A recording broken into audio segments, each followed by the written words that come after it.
everyone, it's Mao here and welcome back to my channel. So today is Friday and supposedly it's still a working day for me, but for some reason hindi kami makapagtrabaho, so I decided na mag-file na lang ng VL and use my day para gumawa ng any house project dito sa bahay namin. So ayan, and plan ko na gawin yung kitchen sink and countertop namin. So, on my previous video, ay pinakita ko sa inyo na nabili ko from Shopee na gagamitin ko, and this is it.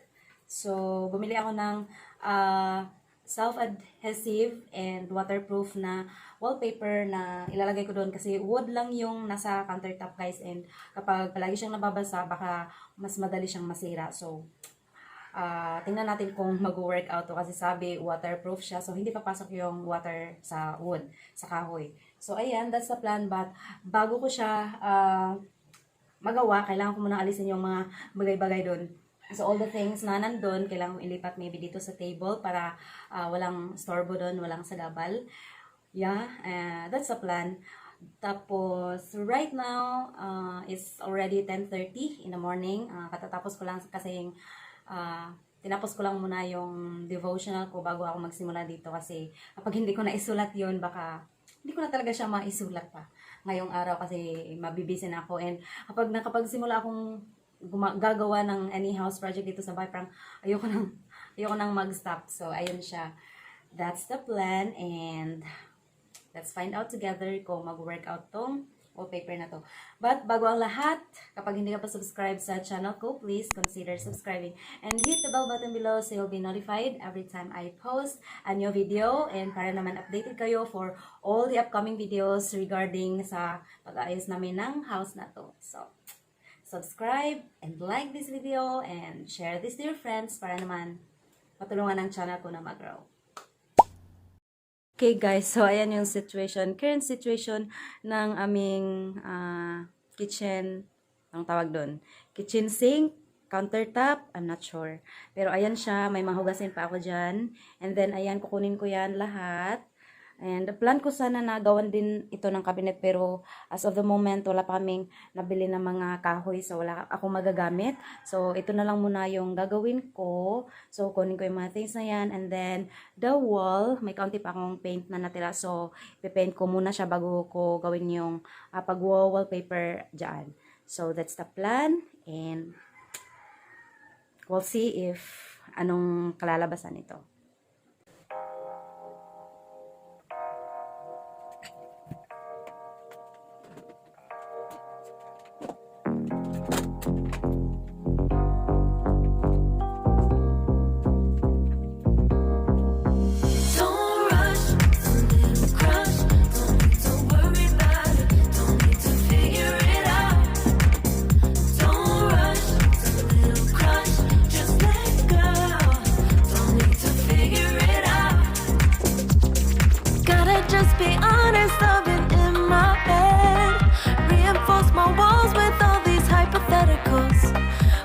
Comes to you, no one really compares, but I'm scared and I'm nervous. I don't wanna get hurt anymore. I don't want nobody else. You know that you got as hell. I get ahead of myself, finishing races and never begin. I don't want nobody else. You know that you got as hell. I get ahead of myself, keep on telling myself, don't rush. It's a little crush. Don't need to worry about it. Don't need to figure it out. Don't rush, it's a little crush, just let go. Don't need to figure it out. Don't rush, a little crush, don't worry about it. Don't need to figure it out. Don't rush, a little crush. Okay, so ayan siya guys. Wala na yung mga things na andyan kanina. So, na-transfer ko na siya sa kabila, and the next na gagawin ko is pipinturahan kasi sa nakita nyo, semento lang talaga yan. And konti na lang yung paint ko. Ayan. So, maybe uunahin ko na lang yung mga dito. Yung malapit sa wood. Para the next time na makabili kami ng additional na paint, so pataas na lang kami para hindi na malagyan ng pintura kapag naglagay na kami ng wallpaper dito. So, ayan siya guys. And time to paint.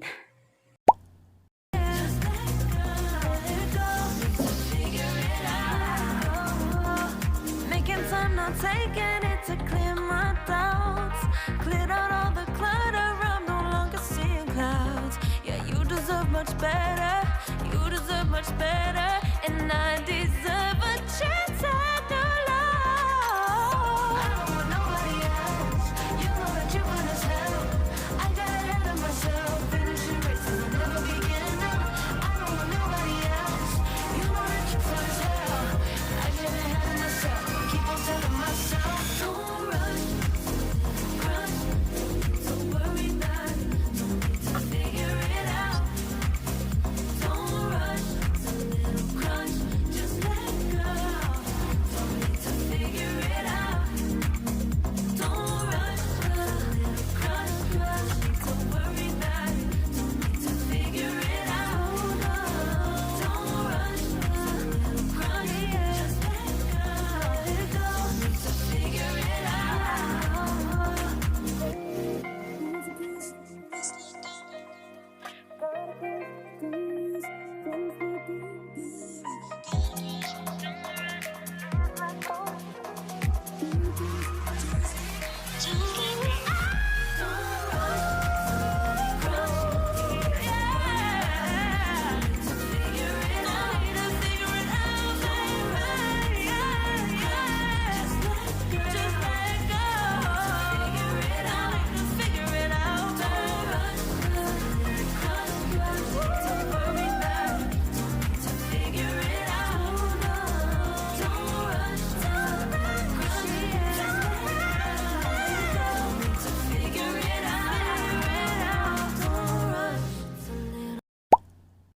Guys, so update. So ayan na siya. Tapos na ako magpintura dito. Pero hanggang dyan lang ako. Hindi na, ubos na yung pintura ko. So hanggang dyan lang siya. Hindi ko na pinturahan yung papunta dito. So ayan siya. Pero kaunti na lang yung natira guys. And matatapos na siyang pinturahan. Pero this one, this is just a primer. Medyo kinapalan ko lang siya kasi sa nakita nyo kanina, rough walls lang talaga siya. So hindi siya yung fine finish. Kaya dinamihan ko siya para hindi masyadong kita yung mga butas-butas niya. Yung mga, basta yung texture niya. So, yan siya. Pero, pipinturahan pa yan soon. If may budget na para pambili ng talagang pintura, yung gusto ko na kulay na i-paint dyan. So, yan siya. And patutuyuin lang natin ng very quick. Madali naman matuyo ang pintura na ginamit namin. So, later, right now parang 11 na yata, so, or 12 na yata. So, I'll get back maybe ng 1 p.m. So, siguro tuyo na siya. And then, let's work out this one. So, that's the update for now, guys. And see you later. They're really enjoying it. It just seems to be like a really good fit for our family. And today is a therapy day for Lincoln. He is in speech, occupational, and physical therapy multiple times a week, and so we'll go for about an hour and a half in the mornings, and he's doing really well with that. I generally take an extra kiddo with me, and it's just a way to have some special one-on-one time with each of my kids while Lincoln's in therapy. So today is Liam's turn, and he's really excited about that.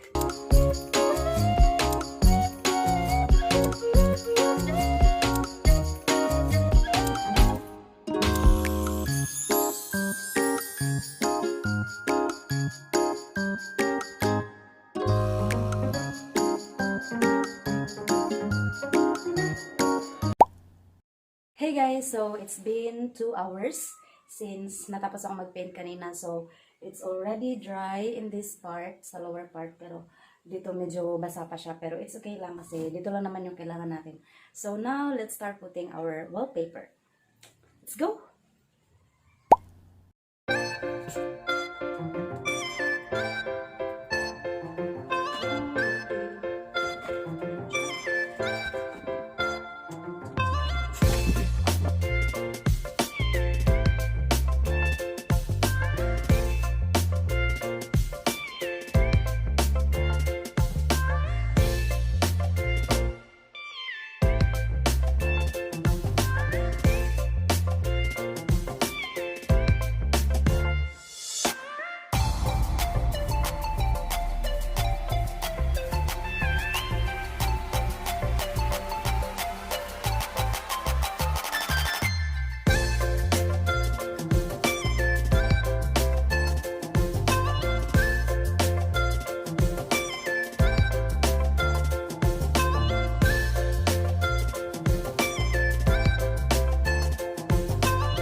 Look at my face.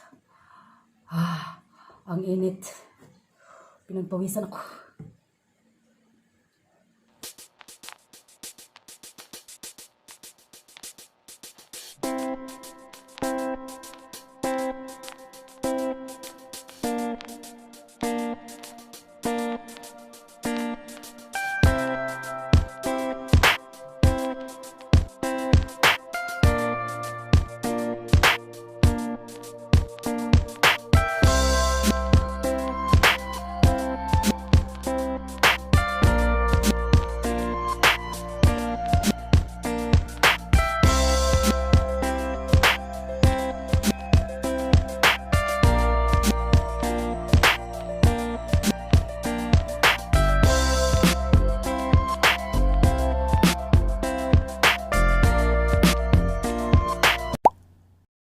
Okay, so ayan guys, tapos na siya.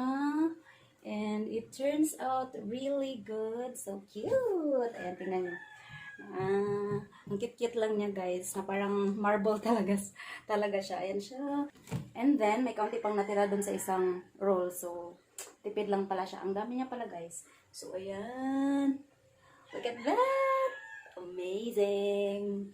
So, papakita ko sa inyo kung ano yung tsura niya. So, okay, ayan siya guys. And then, sinama ko na dito kasi kapag naghuhugas kasi kami, pagpasok yung tubig dito sa loob. Tapos, ayan, pupunta siya sa ilalim. So, sinali ko na lang dito. Pero, banda dito, hindi siya masyadong dumikit kasi pa-curve kasi siya. So, hindi ko siya hindi kasi ito stretchable. Pero, it's okay. And then, ayan, look at that. So pretty. So pretty. Ayan guys, look at that. Oh my God. Parang marble talaga siya. Okay, just ignore kung ano nasa ilalim kasi sa next project na yan. Ayan siya.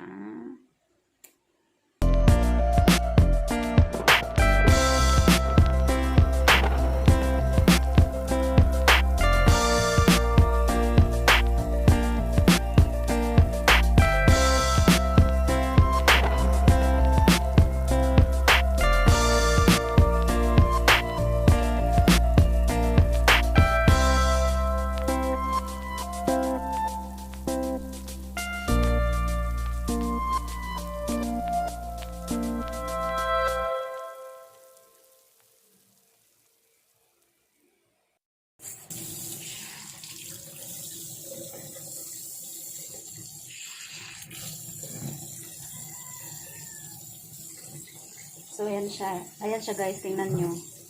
Waterproof talaga siya. Hindi pumapasok, hindi na-absorb yung water.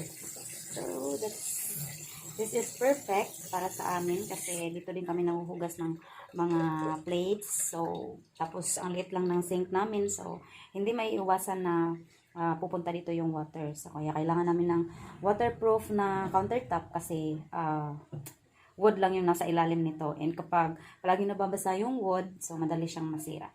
So, ayan siya guys. Okay, so that is it guys for today's video. For today's house project, it's our countertop or kitchen countertop. So, again, this is the marble self-adhesive wallpaper.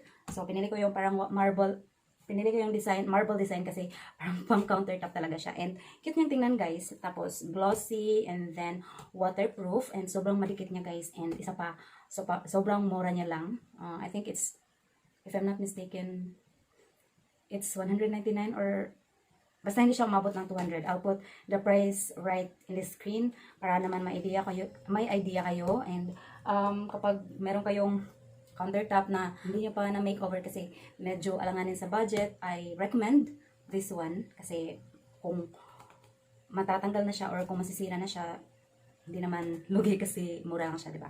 So, super cute. So cute. Ayan. Diba? Parang may inspire kang maghugas ng mga plates dito. So, that's the part 1 of this makeover. So, hopefully next week magagawa na namin tong kitchen cabinet kasi kailangan namin. So, nakita nyo in the beginning of this video, ang dami naming mga bagay-bagay na nilagay dito. Pero, messy siyang tingnan kasi hindi organized. So, kapag natapos itong cabinets namin, magiging organized na siya. And abangan nyo yan, guys. That would be the part 2 of this video. So, thank you so much for watching. Salamat at sinamahan nyo ako today. If hindi ka pa subscribe sa channel ko, please consider subscribing and hit the bell button below so you'll be notified every time I post a new video. And watch out for the upcoming makeover video sa house na to. So, that's it for today. Thank you guys so much, and I'll see you on my next one. Don't forget, Jesus loves you.